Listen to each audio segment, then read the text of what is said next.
Time to get Hi. I did not get a run of show, so I'm going to find an old one to read from.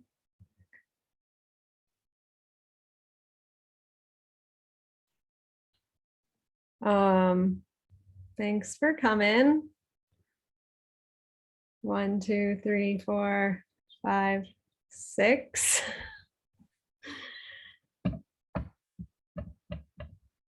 Is that enough to call a quorum?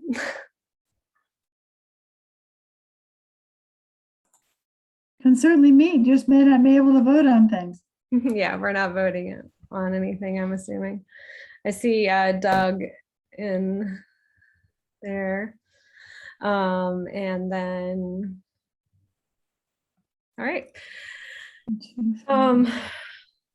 This meeting is being held pursuant to and in compliance with emergency ordinance number 20-A16, an emergency ordinance to ensure the continuity of government during the COVID-19 disaster.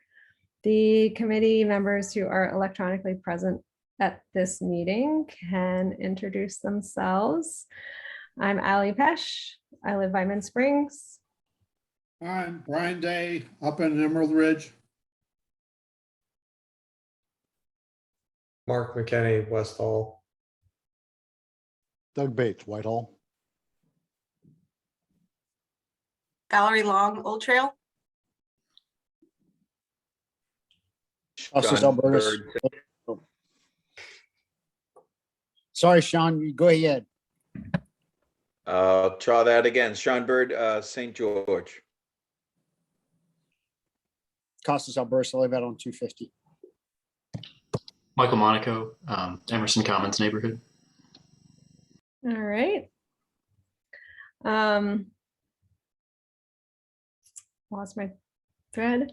The persons responsible for receiving public comment are the Crozet Community Advisory Committee. Opportunities for the public to access and participate in the electronic meeting are posted on the Albemarle County calendar. And we have county staff, Rachel Falkenstein and Carolyn Schaefer here tonight too. So we have, I sent out some minutes. I actually made a couple corrections and because I had left Brian out of those minutes. So I have an updated minutes with Brian and with Brian's suggestion of inviting Cree Deeds or another state rep for some kind of state legislation discussion. But did anybody else have any other corrections or additions? Do we want to make a motion to approve those with those 2 corrections? So moved. I think with 8, we might have quorum now. Okay, good. Second. Thank you. All right, everybody in approval of the minutes, give me a aye, thumbs up. Aye. Good. Anybody opposed? Okay, thanks. So yeah, we're meeting tonight to reflect on the master plan update, kind of an overall debrief. I don't have anything prepared for this discussion. So I don't know if anybody wants to just jump in with some thoughts, or if Rachel, you have any thing you would hope, to get out of this meeting as far as, feedback or reflection.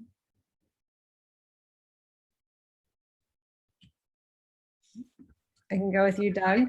I didn't prepare anything. I'm just here in a listening role, but happy to take notes and take what the committee has to say.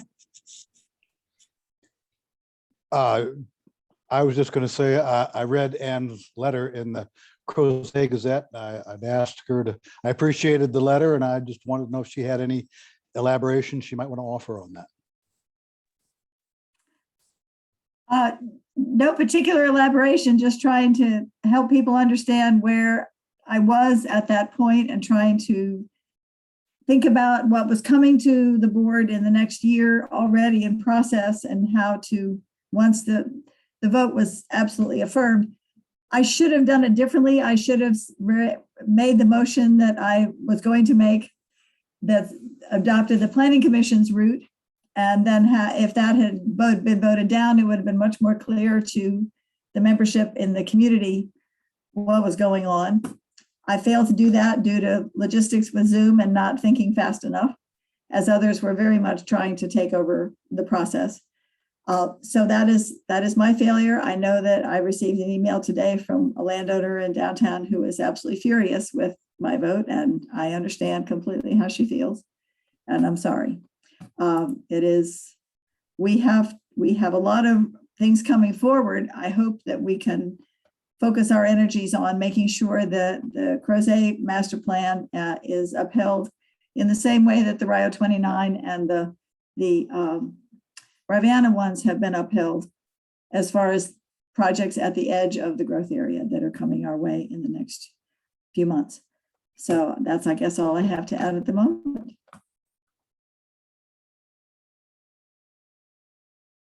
Go ahead, Jenny. I have a couple notes, but I want to hear what other people have to say. I guess I'm a little surprised that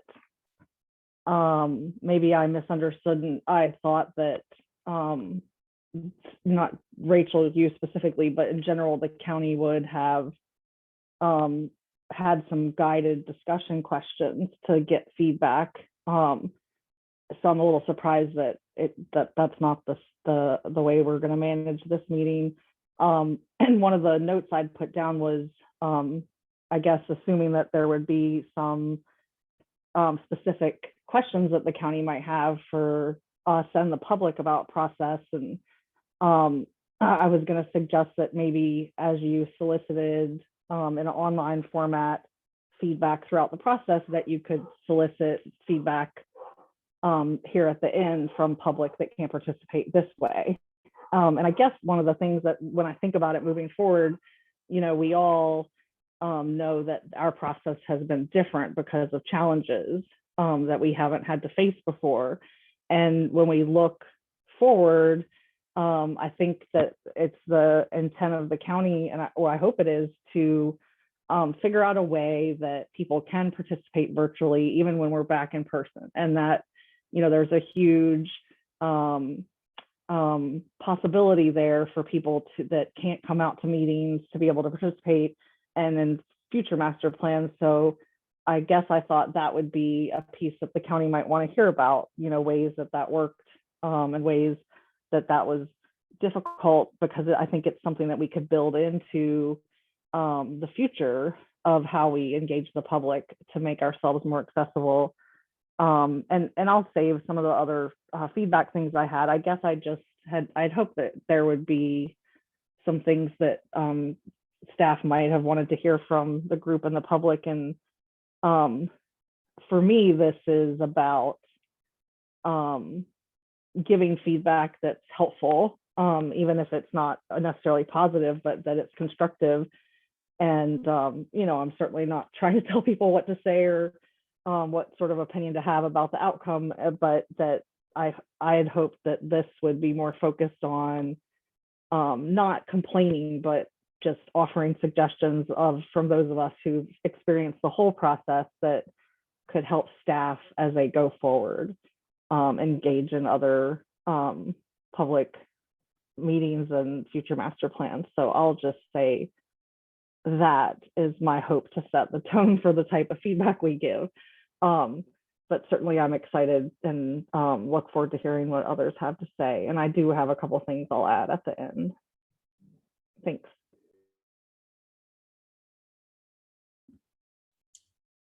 Thanks, Jenny. I agree. I think I saw another hand up earlier. If anybody wants to jump in.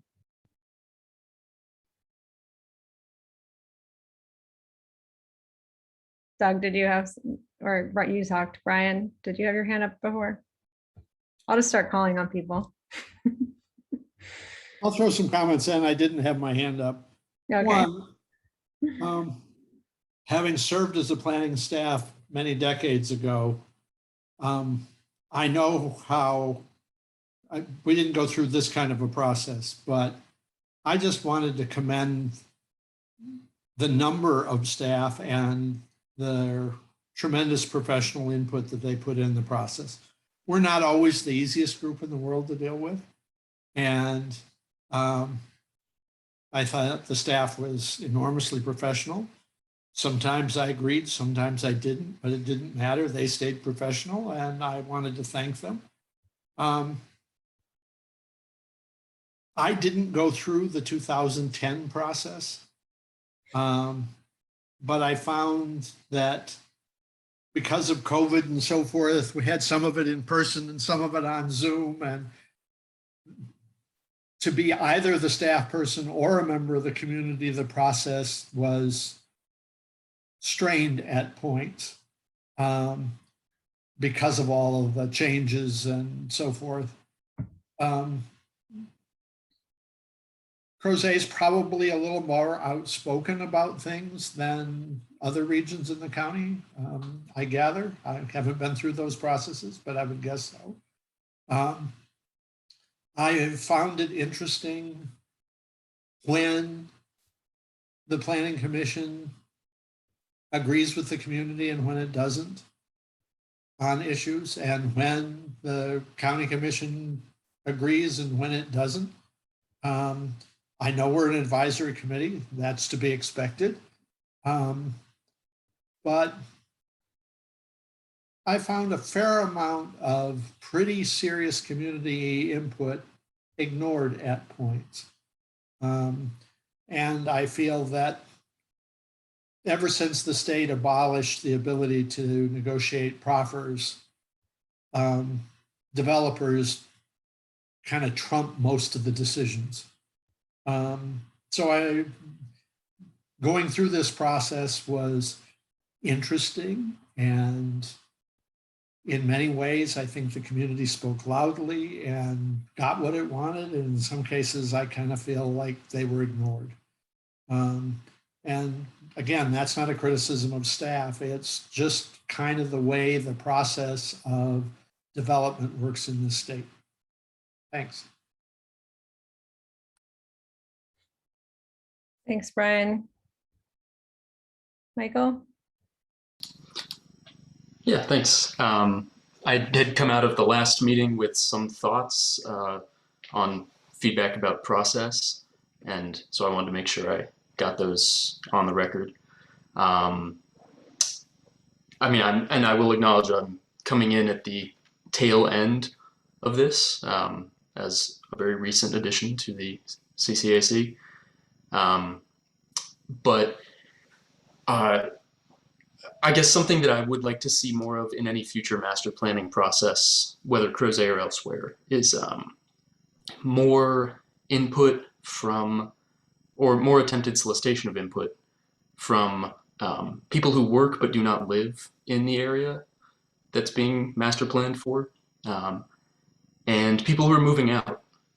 I know that anecdotally, I know young people who are leaving Crozet because there is no way to live independently as a young person in Crozet. Like, there's just not really housing that they can afford.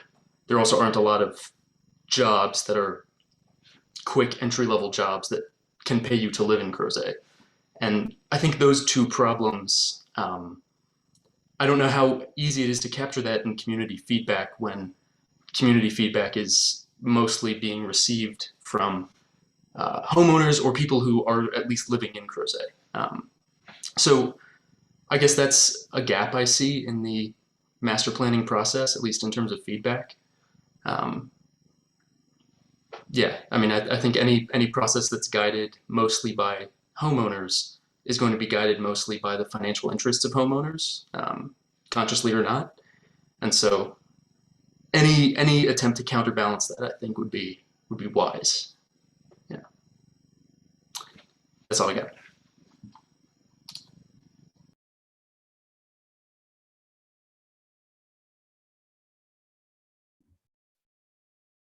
Thanks.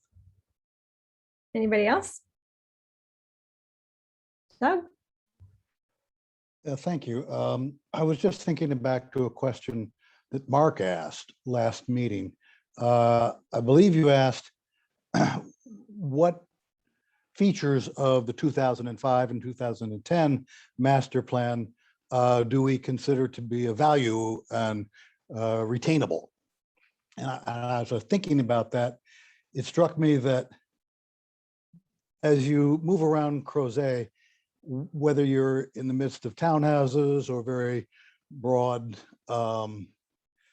single family homes, you see the neighborhood model in effect, where buildings are built to human scale and pedestrians and bicycles and automobiles are treated with equal worth. I've said this before, but I think that was lost in the new master plan, and I would hope that future CCACs and future master planning would at least try to re-embrace that basic concept, because I think it makes a lot of sense for a community like ours.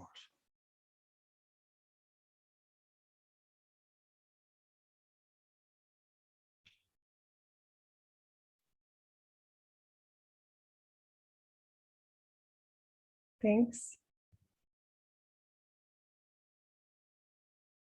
I mean, I have some comments, but I would let other people chime in first. Mark Yeah. or Costas? Yeah, no, I think the struggle and the challenge that we had here was the vision of the county versus the vision of the community.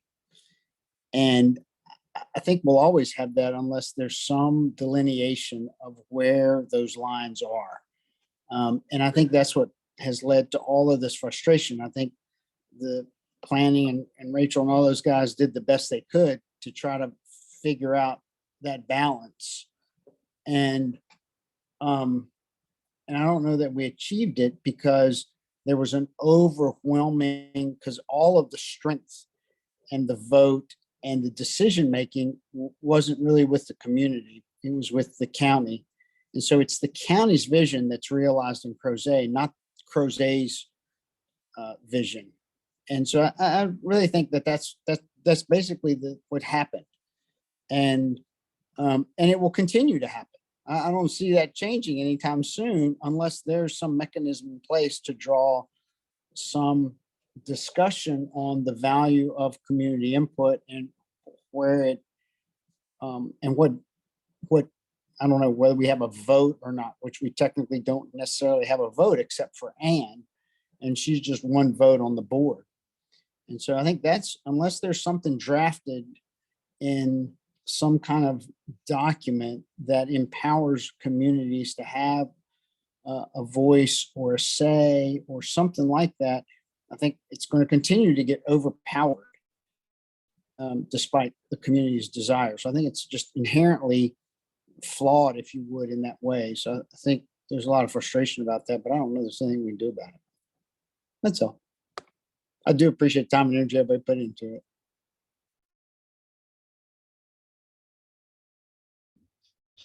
Thanks, Costas. Go ahead, Mark. Yeah, thanks, Ally.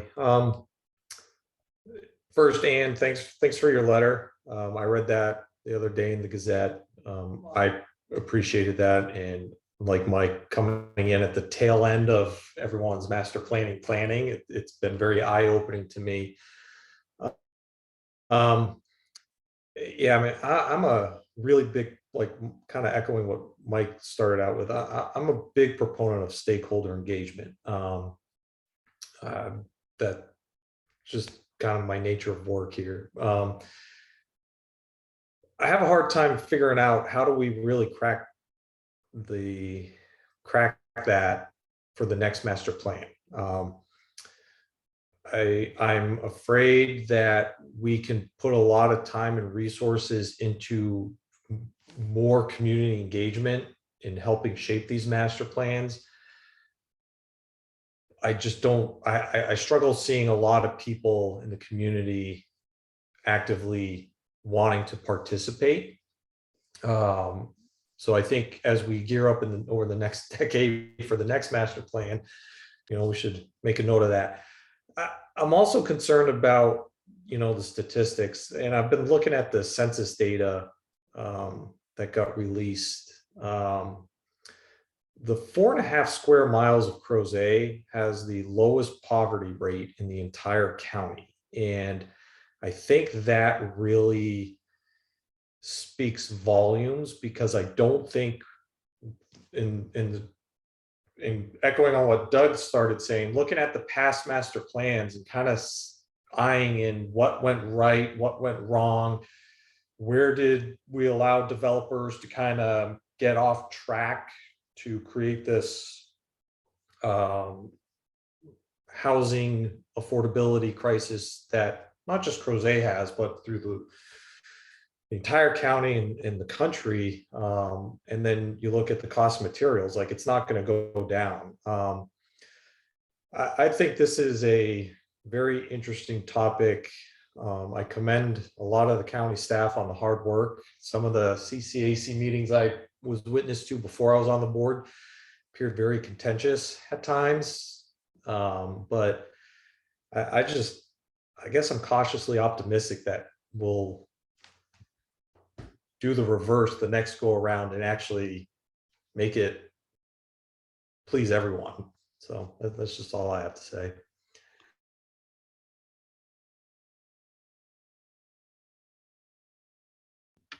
Go ahead, Sean. Okay. Yeah, I'd like to speak to the participation issue, because I think so much of this is sort of founded on the idea that this is a community process with very vibrant citizen participation. And I think we missed the mark on a couple fronts. Well, and I think mainly that's somewhat partly due to COVID, right? I mean, I felt, if you remember those meetings we had at the high school, I thought there was really strong turnout. I thought there were people energized by the process.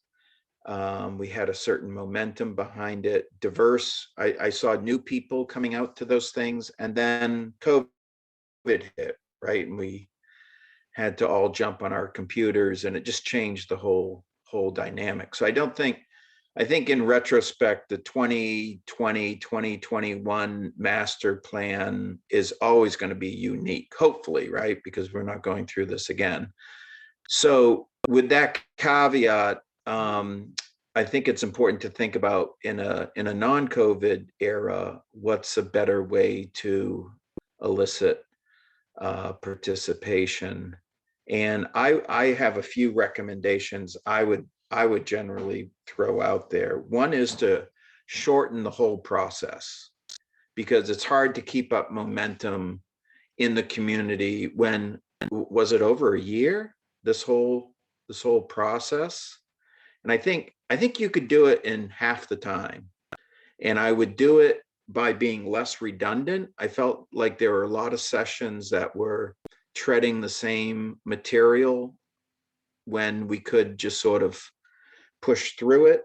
I would even maybe hold meetings every couple of weeks and shorten the period and keep the intensity focused on the master plan instead of dragging it out. And I think if you do that, you would actually get more citizen involvement, because I think if you just drag it out, people basically drop off the radar. And I would have a tighter agenda for each of them. I kind of felt like we bounced around a little bit, especially in kind of the middle period of the process. So those are some ideas that come to my mind.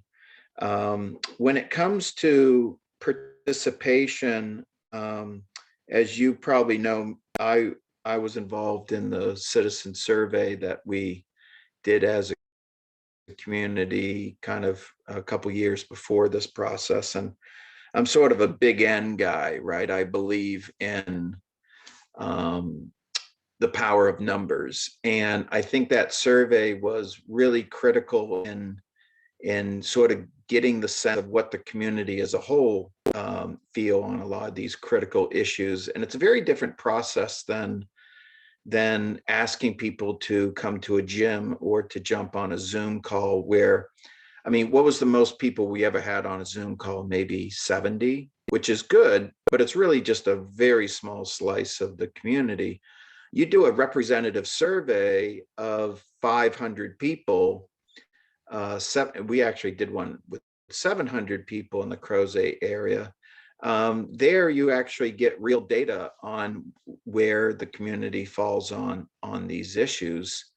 Because I think one problem staff has, and I think this is just an innate problem, is how do they characterize back to the planning commission and to the board, how do they characterize citizen sentiment, right? And we struggled with that. Is it a majority, a minority? How large of a majority? There were, you know, at times we debated over the characterization of feedback. Well, if one person brings it up, are the citizens in Crozet split on this issue? Or I find it very hard for staff to sort of accurately sort of portray where we all fall on these issues. And that's why I think us voting as a CCAC is critical, because I think the powers that be need to know, was this issue seen 13-2 or 8-7 by the CCAC? So I think you need to quantify to some degree where the citizens fall on particular issues. In my mind, that's what makes a survey much more powerful to some degree than anecdotal one-offs by people who have the time to jump on these calls and may have the loudest voices. It takes a lot of time and a lot of money and a lot of effort to pull off surveys. I get that. But I think anytime that you can sort of combine quantitative and qualitative data, you have a much firmer foundation for portraying feedback. So I think to some degree we fell into the small n problem, where you get little bits of feedback, and how do you characterize that, and how do you pass that on to the commissioners, who I think really do care about, like, where do Crozetians fall on this? And it's sometimes hard to sort of give them a very firm answer of where we stand on something. You know, sort of what parts do you want to pick from? So those are some thoughts from my perspective. But to repeat, I would love to see next time around in 5 years really shorten and intensify the process instead of sort of dragging it out and making it a year-long process.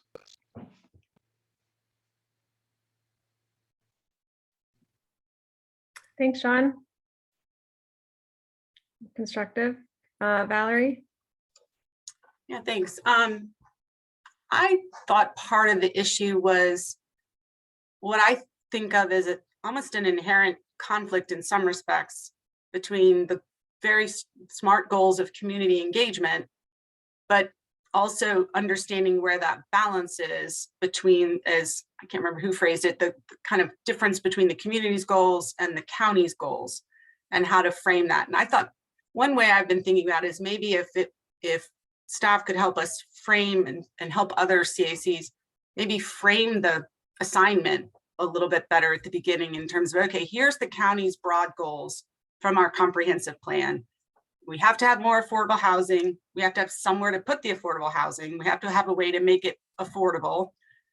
If the community wants jobs locally, we need to have a place for those businesses to locate and figure out how we're going to, you know, encourage them to be here. We've got to have open space. We've got to have, you know, areas for recreation. We've got to have trails and sidewalks and all the infrastructure. With all those means, and by the way, we have a limited amount of money for infrastructure. How do we, within that framework, provide our input in a way that staff and ultimately the board can incorporate that into the master plan. And maybe, I don't know if that was part of the problem when we had all those great meetings where people said, oh yeah, we want small businesses, local businesses only, ideally, but we also want big businesses so that we all have a job in the community.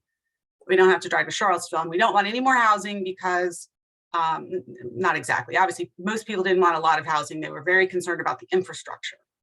But we all agreed that we needed more affordable housing. And so it was sort of hard to make all that work, how to balance all those goals. And I don't know if it's sort of a matter of staff saying, okay, here's the box that you have to work in. We have to find a place for missing middle housing and different types of housing. We have to make sure we have space for sidewalks and parks and schools and businesses. And you guys figure out or tell us where you would like those to be within that box and within the boundaries of the growth area. And maybe it's not then such an open-ended question of what do we as a community want, but what do we want within the framework that the broader comprehensive plan has already established. I don't know if I'm explaining that well. Yeah, I think I know what you mean. I guess my one thing is that this was just a master plan revision. We did already have a master plan with goals for Crozet. And so I guess it's also just there's also, just to add to that,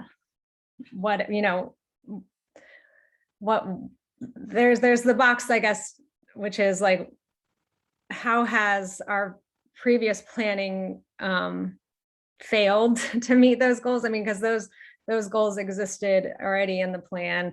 And so some of it was like, especially with the affordable housing, I feel like we're just, Tom brought up a lot of good points about how, I mean, we've wanted to increase affordable housing for a while. And and then the solution seemed to be just to increase density and not really look at how that has or hasn't worked in the existing plan. Anyway, that's just a kind of off the cuff, addition to that. I just thought to chime in with my own thoughts, and I think this is fair to bring up in the October 20th meeting, and with Mr. Galloway's comments, I felt pretty discouraged as someone who, once again, just like after the land use work session, just that we were chastised for our input. I mean, it wasn't really that our input was ignored. It was taken as wrong. And I think he also seemed to think that we were critical of staff. And I think, I just want to clarify that I've really enjoyed working with all of the planners that have put in so much time and effort on our plan and on our engagement over the last, almost 2 years. And really, when we took those votes on the land use, that was advice from the board appointed advisory committee, and it was directed to the decision makers. It wasn't criticism of staff. So I was just a little sorry that was how it was taken by Anne's colleagues, and I feel a little defeated. I feel a little bit like I'm not really sure why I'm still here. So I'm just sort of reflecting on my experience, and this is my 5th year on the committee and many more years participating. I'm just not sure how much I feel like my participation here is contributing at this point. Anyway. So Mark had his hand up and Jenny. So I don't know who was first.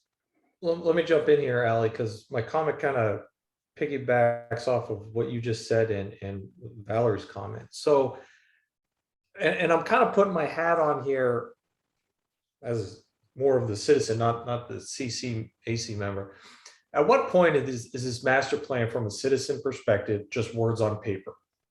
And whether they provide input, we provide input as a board, it's taken, it's not taken, so what?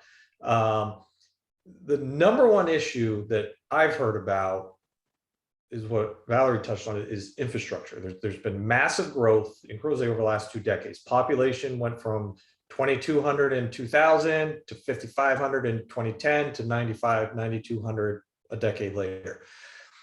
And as we gear up in the next 5 years for, 5 to 10 years for the next master plan, if we not just we CCAC members, but county, if we cannot show citizens what's actually been delivered from an infrastructure perspective, I guarantee you there will be a complete loss in faith by citizens to the county that they have their best interest at heart to provide sidewalks and road repairs and bridges. And I know firsthand, nothing in government ever happens at the speed of light. These things are years, and you have been working for 20 plus years on the Eastern Ave Bridge. I understand that. So I think I would like to see a different type of a marketing campaign coming out of the county to the residents of Crozet that really highlight what's been delivered.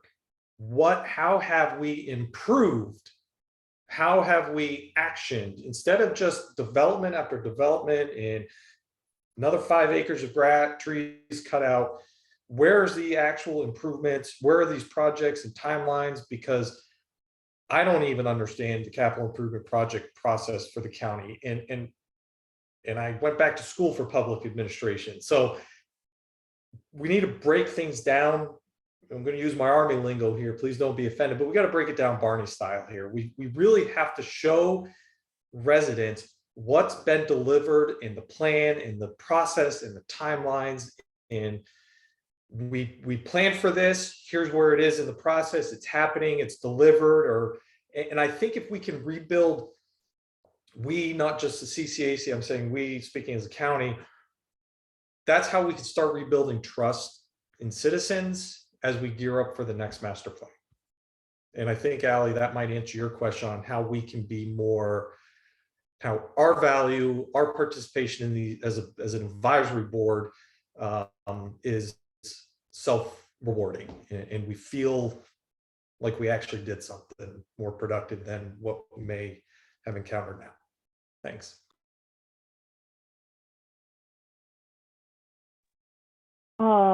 I wanted to just kind of add on to a couple of things that people said, and I think people are making some really good comments, good feedback. I think, like Ally, on a personal note, I'll say that since I started following the CCAC and then was able to join and was the chair, and then here I am, your planning commissioner, I've been waiting for us to review the master plan, and it has been exhausting. And it makes me think I have 2 more years left, and it feels like I've been doing this for almost 6 years. The planning commission part, not the other part. It feels like 20 years this last year, but trying to dust myself off and move on. I think one of the hardest parts for me, and I know this is feedback about the process, but I agree with sort of what Ally was touching on. I think it was really hard to hear the tone and the words that some supervisors had for our group and for our community, and the feedback. And I feel like going back to the work session that I think the first land use work session that went to the board, I do think that had a chilling effect on community participation, in addition to the chat mute situation.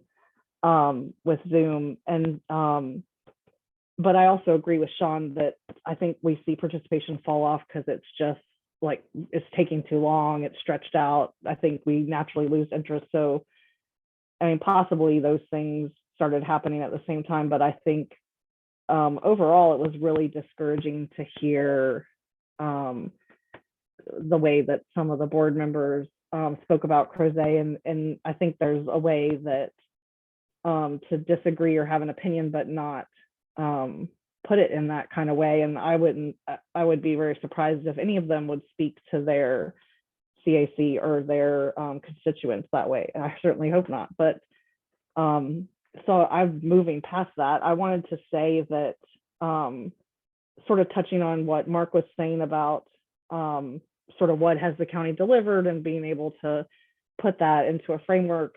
I think that's really important. I mean, I think we have that a little bit in our plan, but I think that's one of the things I've worried watching this process, because I participated in the very end of the last plan. We just moved back here from Montana, so we came into it right as we hit the ground in Crozet, but we were like more observers because we missed the beginning.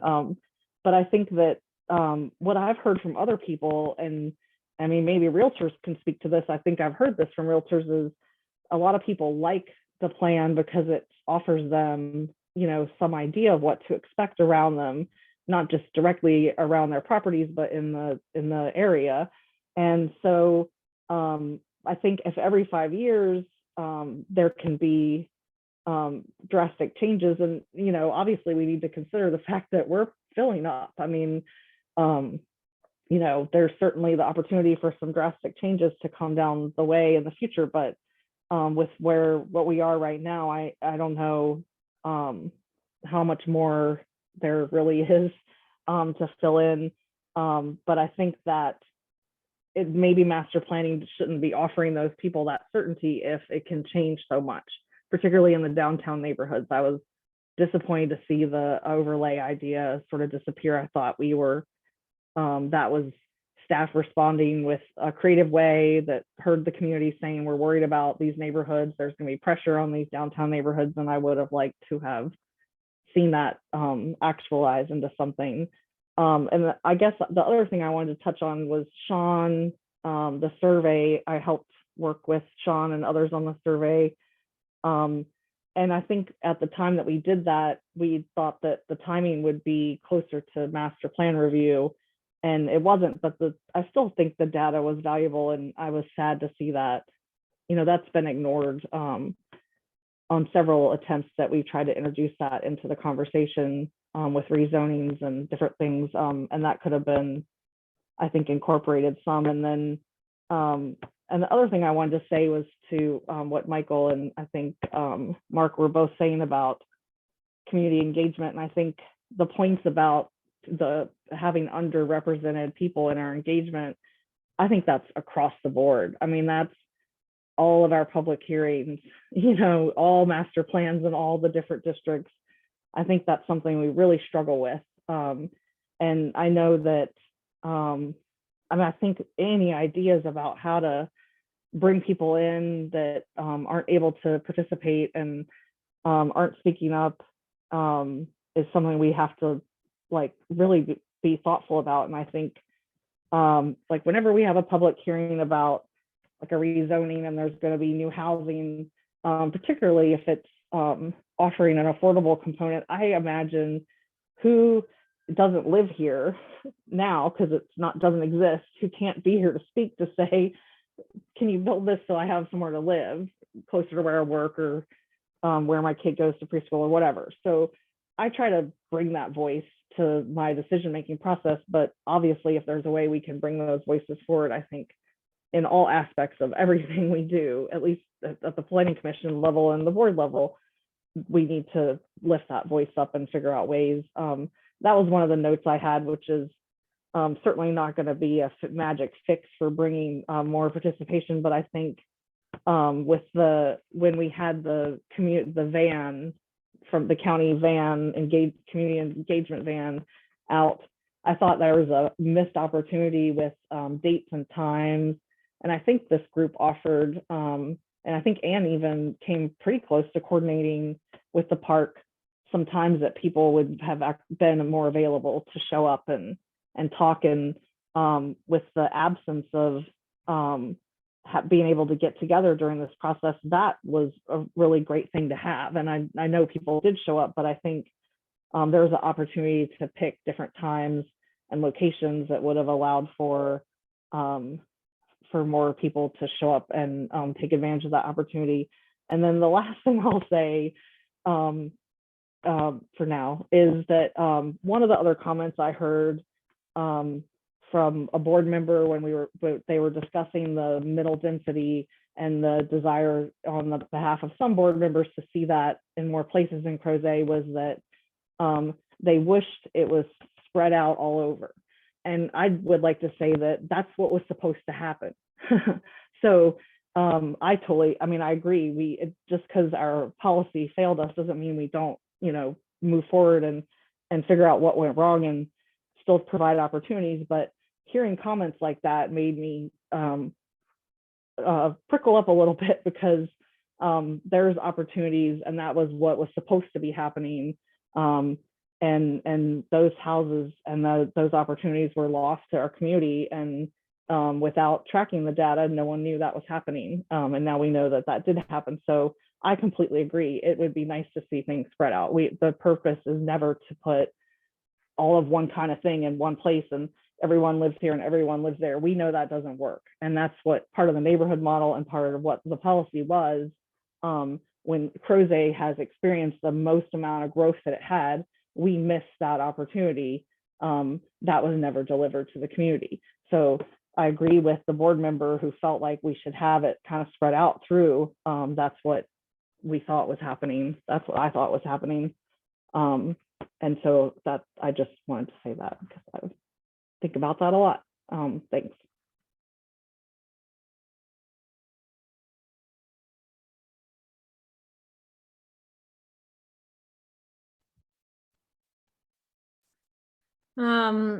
Anybody else? We can open up to Anne. Go ahead. One question I had written down as others were speaking, we talked about the goals that were adopted in 2010. And as I remember at the beginning of this review process, those were discussed and affirmed as being current. The language may have been modified a little bit, but those goals were reaffirmed by staff, and then they didn't quite make it to the end. So that is something that we need to, when we're looking at different processes in the beginning of the process next time. There have been so many good ideas that have been generated that I hope will be maintained. And the survey, I kept asking, how is the staff folding in information from the survey? It was always, oh, it's going to be related to, it's going to be in the appendix. And I don't know whatever happened to that, because it was a tremendous effort and was loaded with statistically relevant information. So I hope that that type of thing will do better next time. I did ask Rachel in a joint meeting with the Scottsville Town Council last night to describe what iterative means, because that is a term that seems to be used when the effect is we're changing what we said at the beginning and now we're doing something different. That was certainly what I personally took away from the end of our process. And that is something we need to be careful about and explain what the word means and what the process is going to be, so that people don't feel robbed or disenfranchised or whatever. And I've said a million times that the reason people come to meetings and say things and participate in public hearings is because they care. And they really want to have a place going forward where their kids and grandkids can live. And perhaps like Allie and Jenny, who grew up here, I mean, having the same, that's certainly what I would love to see for my grandchildren, is to have a similar childhood to the one that I had in the 50s. And that's a lot harder now than it was for when you guys were little just a few years ago. So, but it is something that is on the mind of many, many people of all generations, is holding on to the things that are good, fixing the things that are not, trying to always be making it better for the future. But we do not want to be, and Albemarle County should not want to be any place USA. And so we have to work very hard to keep our own voices in these plans. I mean, we're spending a lot of time at the county level now talking about the redo of the comp plan. And I mean, it is 4 inches thick. I have a copy of it here. I can hold up if anybody really wants to see it. But every bit of that was carefully crafted. It took 5 years, and hundreds of people participated in hundreds of meetings throughout that time. And so I and many others are not willing to just toss that in favor of something that's homogenized and has the modern language, because then we will be just like Kansas City or Minneapolis or someplace else. So while people may feel discouraged about particular outcomes in our process, we all need to be keeping our eyes on this other prize going forward, because from natural resource planning to historic preservation to climate change to slews of things, that is the core book that the board and the staff refer to. And this is our chance now to make sure that our local words are maintained. So I hope that you will take a rest for a brief period of time and be ready to come out and participate as soon as things begin. The growth management policy is, I think, the very first item on that discussion. So there's a very good framework that staff is developing, but I think talking about that first is the big elephant in the room that we did not even talk about in 2015. There are many items in the different chapters that conflict with each other, and those were explicitly ignored in 2015 because there was so much to do to consolidate 15 giant notebooks into one and make sure that there was much more consistency than there had been in the past. But if people, I do very much appreciate the quality of life that many people have in this county. And for those who do not have it yet, we need to all work together to improve their access to a better quality of life as well. But we still have a lot to be proud of here, and I want to encourage people to hold on to that.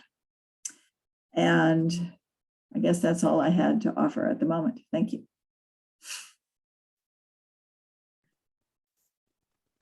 Jenny? I think Valerie might have had her hand up too, but I said I was done, but I got some things that I wanted to say that I hadn't planned to say. So I got a little off track, but the other thing I wanted to say was a point that Valerie made about, I mean, I think it was really about like managing expectations. And I brought this up in Planning Commission, several times. And I think, especially if you look at the plan just right in the beginning, the way it describes the process, my personal perspective, and I know others I've spoken with, I don't feel like that's exactly what happened, but it sounds nice. And that's just, if that's to become sort of the intro to all future master plans, I think to Valerie's point, maybe we managed expectations, which could have avoided some tension and made the pathway forward a little easier for everyone involved if we'd been more clear. And I think, it's clear all along that in the board's gonna, vote on the whole plan, and that's the final say. But I think Valerie did a good job describing the comprehensive plan and what the role that has there. And I brought that up in Planning Commission several times. So I think if that's how the process is, and it does feel that way to me, and that does make sense to me though, but I think messaging about it being the community's plan and some of that stuff maybe is off the mark a little bit, and we doing a little bit better about that and how community input received and within the framework of goals that the county as a whole has might be more helpful for the process in the future. And I had brought that up and suggested edits to that, but it's the same way. And I think having that in all the plans, I think it would be better to be a little more clear about what the process really is like. for community members. Yeah, I agree. I agreed with what Valerie said about that too. Just and I mean, I was at those early meetings, just me and Jenny and Ann, and the staff members as we prepared to start this process. And I agree, we probably could have been a little more clear, and avoided some expectations about, community plan. And that might have helped with some disappointment or frustration. But I still think it's fair that just the name of this committee being advisory, I'm like, well, then are we just advising into the void? I don't know.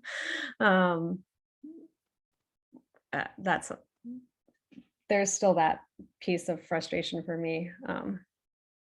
But overall, the plan is really pretty. We fixed a lot of, some of the things we were most concerned about as far as maps not agreeing with words. I think things are more clear, the catalyst projects, the infrastructure priorities, a lot of good stuff. Park planning, trail planning, road planning, all of that looks really good. And I think overall we actually had a lot of enthusiasm for the plan. And, I was very supportive before that vote. I sort of thought that, especially with the unanimous planning commission vote about that one middle density area, that we'd kind of reached a happy compromise. And then, so I was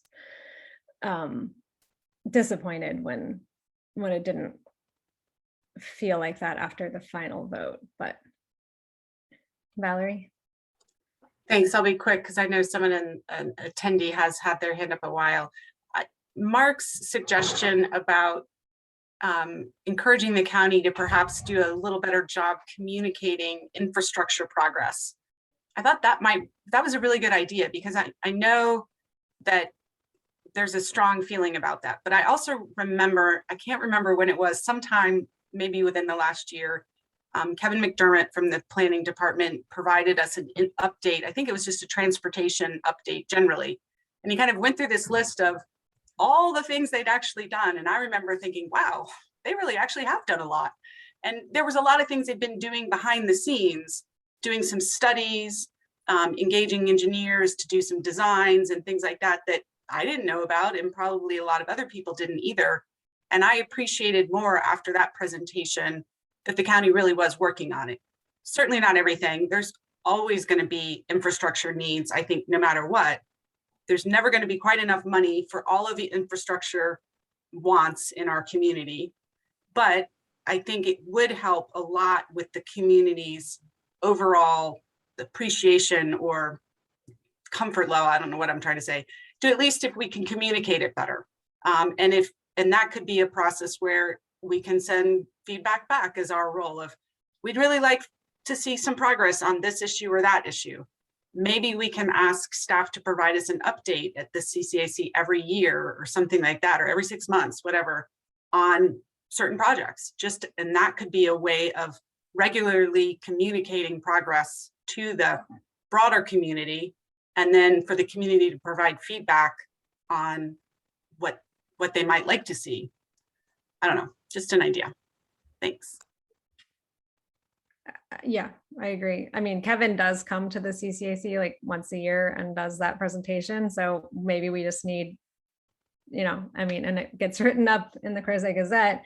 But, I think in this case, when we were really trying to reach a broader group, maybe there needed to be a little bit more clear, this is what we've done. Right.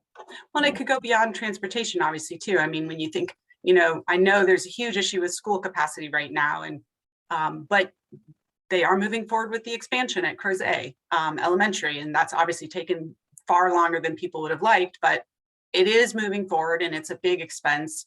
And other things, obviously, Parks and Rec would be a big one, and sidewalks and all those kind of things. It might just help all of us better understand what exactly has been done, most of which we may not know about or see, but also perhaps appreciate a little better how much things cost.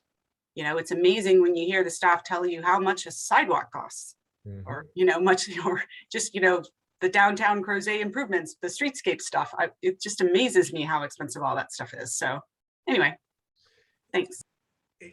Real quick, because I want to make sure, like Valerie said, to turn this over to attendees, but more for Ms. Malik, you and the county staff. So what Valerie just mentioned, there's a upcoming federal infrastructure bill that's on the horizon of being signed. So I think my question for Ms. Malik and Ally, this may be something in the next 3 to 6 months. What does that passage mean for Albemarle County in some of these infrastructure issues? And because I know the federal funding has to go through to the state and then gets allocated out proportionally, but I think that this is a great to take what Valerie said and we apply it to the federal infrastructure bill. And what does that mean for Albemarle County, specifically Crozet, in a future CCAC meeting? And I think that's a good starting point to inform the residents on the infrastructure issues, which seems to be like the #1 thorn that is always brought up. Thank you.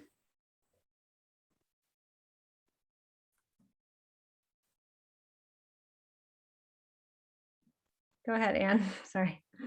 That is a wonderful idea. And about weekly, I am forwarding to the senior staff updates that I'm getting from various NACO committees that I'm on about this very thing. And while there are lots of great numbers, there's still a lot of uncertainty about how they're going to be used. But I guarantee you that we are full court press on this. And I love the idea of planning a March update or give a few months for a little more organization to happen, but to start to get that kind of information. And that same roadshow should go to every single CAC, because they need to have that, so that each one of you takes this back to your neighborhoods already. And that's the way that this dialogue is supposed to happen in both directions. So I think that's a wonderful idea. Just so you all can mark your calendars down, the CIP committee, advisory committee, is having 3 meetings, November 23rd, December 3rd, and December 10th. One can listen in, and this will help. There will be discussions, and also then following that, public input welcomed at upcoming board meetings. So when we hear things discussed, there will be a chance for everybody to jump on and support things that they need to support, or to provide extra information about how those things might impact our community. I will say that I give a lot of credit to Marie Westbrook, who's been the chair of the Old Trail HOA for the last year. She is like a terrier on the ankle. Every month she is after Parks and Rec to say, okay, when should we schedule the next update meeting? And about 6 weeks later, there'll be an update meeting where they then have to have something to report, which is really good. And it has helped them. Later this week, I think, is when the playground work is to begin. And that is absolutely because of the constant agitation of stirring that pot that has really helped that to push along. And so I think that it works to be, she's very supportive and very engaging, and always, dribbles a lot of honey all over everything, which is a great way to keep the conversation going. And it's been very successful. So I think there'll be some places for little kids to play coming up pretty doggone quick over there at Old Trail. Yeah, it is already started. There's a lot of pieces already put together of that. Great. All right, if Carolyn, if you don't mind letting Matt join. Hi, can y'all hear me? Yes. All right, so I guess I got a couple comments and questions. First thing, Mark and Valerie, to your point about relaying information, I emailed Kevin in May at the 27th January meeting at about minute 28, 29. he mentioned the 250, 240 roundabout had gone out to advertisement. And he expected construction to begin at any time, completed at the end of this year. VDOT's got a great website, shows you everything that's going on. I didn't hear back from Kevin, so I emailed him again in June, emailed him again in July. Finally, he responded. He said, something would be done, yada, yada, yada. The sidewalks are going to be constructed soon, going out in early summer. Well, I emailed him in September to ask if there's an update. And I also want to know if it was going to be from Quarry Farm to Radford Lane, or if the county was going to span that to Sparrow Hill and all the way to Cloverleaf Lane. Didn't get an email back. Emailed him again. Emailed him beginning of November. Didn't hear back. So I called and I opened a FOIA against Albemarle County because it's incompetent that we can't relay information to citizens. What would be a really simple solution is have a website that shows everything the county's got going on. How much it costs, what's the timeline, what's the update. It's really easy to do that. I don't understand why the county can't do that, why the county hasn't done that already. Why the hell I have to FOIA the county to get an update on a project that we were told was going to be in progress in January 27 of earlier this year. It's ridiculous. So the county needs to get their act together. Second thing, on the CCAC website, the most up-to-date draft is the 21 Crozet Master Plan Board of Supervisors public hearing draft on 9/29/2021. Is that the final as approved, or are there any changes? And is that going to be posted to the website? Then I have a follow-up question based on that answer. That's maybe a question for Rachel. I don't know if she's still present. Hi, I'm here. I was having connectivity issues, so I turned my camera off. Getting some feedback. Okay. Yes, we will have an updated draft posted. We're working that, making the final changes and the dates, and we'll post that online shortly. Okay, because I'm really looking forward to the final draft. I noticed in the one that was posted, you guys still don't have a priority sidewalk from the Dairy Queen or Crozet Pizza to Crozet School. As we've noted many times, Crozet School is expanding to over 600, nearly 700 kids. We don't have a sidewalk. We don't have crosswalks at St. George that are halfway decent. And I really hope that that's going to be included in the priority project. If not, I'll refer to a couple of comments that were made in the Crozet Gazette. Nikhil said she was really pleased about middle density at the Tabor block. Okay. But Pisto Kirtley said she wasn't sure if those houses were really historic or not. And Galloway chimed in that he commend staff. They had to contend with some unfair treatment, yada, yada, yada. That should be directed at the board and not at the staff. That's fair. If Nikhil or Pisto Kirtley or Galloway wants to show up in Crozet, I'd invite him to St. George and Crozet Avenue, have him cross the street. And if they can't do that, you're right. He's right. I think we should bring it to the board. And since we don't have public meetings, I guess we could show up at 2159 Loring Circle in Dunmora and let Galloway know what we really feel about what he's doing to Crozet. So I think the board does need to show up, and they need to be present because they clearly ignored the residents of Crozet, because Albemarle County views us as a place to shove housing, not as a place to invest in the lives and the quality of life of its residents. And it's really, really disappointing.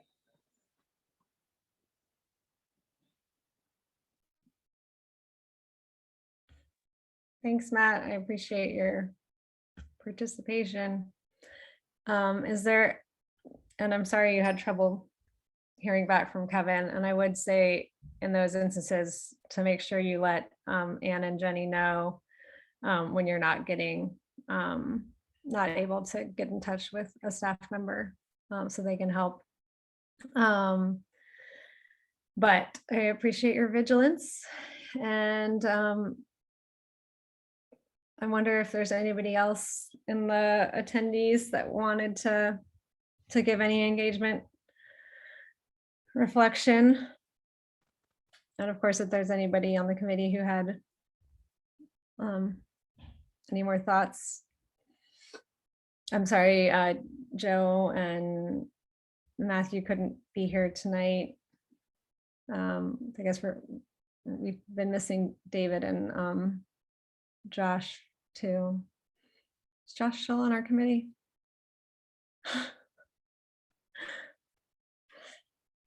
I will find out if there's been any correspondence Yeah, from any of them for the 3 meetings. You know, that's an issue, so we'll find out. yeah. I think we'll have some openings in March or whenever the Mhm. re-upping happens. So also anybody in the attendee list who wants to join, check out the form on the website, on the county website for joining the committee. Doug? I guess that was my cue for informing the committee that this will be my last meeting as well. I'm going to step back from the CCAC now that the master plan update is completed. I will just note, Ally, that 5 years ago, you and I discussed the chairmanship of this particular committee, and I beat you by getting out before you could. And so you were elected the chair. So I'm kind of satisfied that based on your other remarks, I've done it again. So, so thank you all, and good luck. Thank you. Thanks for your time, Doug. It's been nice having you on the committee. I don't see any other hands. Hopefully. For the record, Ally, 100% attendance. Oh, good job. That's Good job. wonderful. That's important. Very We cool. count on your continuing with the DCI, please. Yeah. Thank you. All right. Well, I don't have anything else. I hope that this was at least I think there was some good ideas. And I'm glad everyone could show up tonight. Gotta find my script again on my phone. Can I ask a quick procedural question? Mhm. I missed who made the motion and the second to approve the minutes. Does anybody remember? Probably not critical, but I think it was Brian and Doug. okay, thank you. I don't know who's gonna do it when. Right. when they're not on here. Yeah, in my minutes last time, I gave Doug I gave Brian the minutes, but I didn't list him on the attendees. That was kind of funny. All right. Any other announcements or things on the horizon? I don't really know. We had talked about maybe the equity topic for next month. Rachel, were you able to, is that still a feasible idea, or are we moving down for? I've actually been coordinating with economic development staff to come out. Oh, that's right. Okay. Yeah. So is that the plan for December 8th? Yes. Economic development? Yes. Okay, cool. Well, save the date, December 8th. Yeah, that's the first part of my script. The next meeting is tentatively scheduled for December 8th at 7 p.m. Opportunities for the public to access and participate in the electronic meeting will be posted at a later date in accordance with emergency ordinance number 20-A16 and open meeting requirements of the Virginia Freedom of Information Act. And as always, let me know if you're not getting emails from me with reminders of these meetings. And see you guys then. Have a happy Thanksgiving, everyone. Be Yeah, careful. Thanksgiving. You as well. Bye.